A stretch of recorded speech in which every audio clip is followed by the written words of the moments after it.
Ассалаумағалейкум. Қалай амансыңдар ма?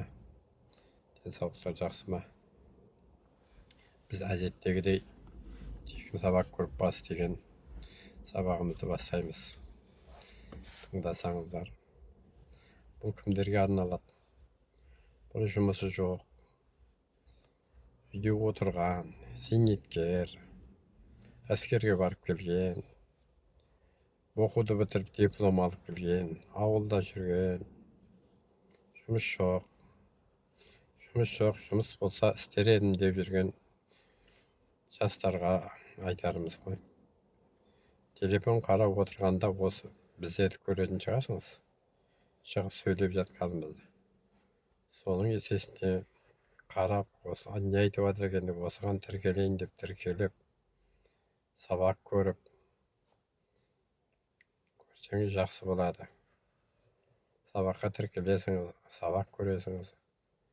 Бұл сабақ қазір сіздер үйренгенше күнде сабақ болмайды.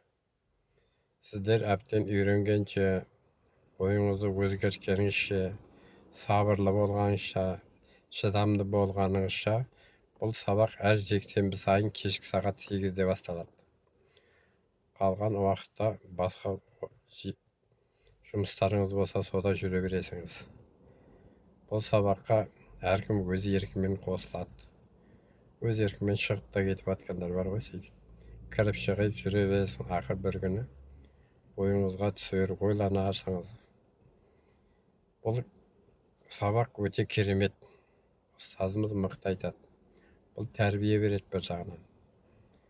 Сабақты көресіңіз. Кәсіпті қалай жасау керек, ақшаны қалай жинау керек, барлығын өзі үйретеді. Кейбіреулер ойлауы мүмкін, ақшам болса жинар едім деп. Жоқ, онда емес әңгіме. Жоқ жерден де ақша жинауды үйретеді, жоқ жерден де. Соның үшін сабаққа тіркелсеңіз, барлығын ұстаз жақсылап сізге түсіндіріп айтып береді. Ары қарай кәсіпкер боласыңыз, ақшалы боласыңыз, мына күніңізден өзгересіңіз, басқа адам боласыңыз, ақша жинайсыңыз. Жаңа ақша жинау керек деген айтып жатқаным, ұстаздың өзі ертең айтады. 21 күн ақша жинау керек деп. 21 күн қатарынан ақша жинасаң дейді, күнде саған энергия келеді дейді, ақша жинайды. Сосын сен ақшаны бекерден бекер шашпайсың дейді. Жинап үйренесің дейді. Соның үшін тегін сабақ группасы деп мен айтып отырғаныма тіркелің. Төменге WhatsApp нөмірлеріңізді тастап кетің. Мен тегін сабақ группасына сізге қосатын боламын. Тыңдағандарыңыз үшін рахмет.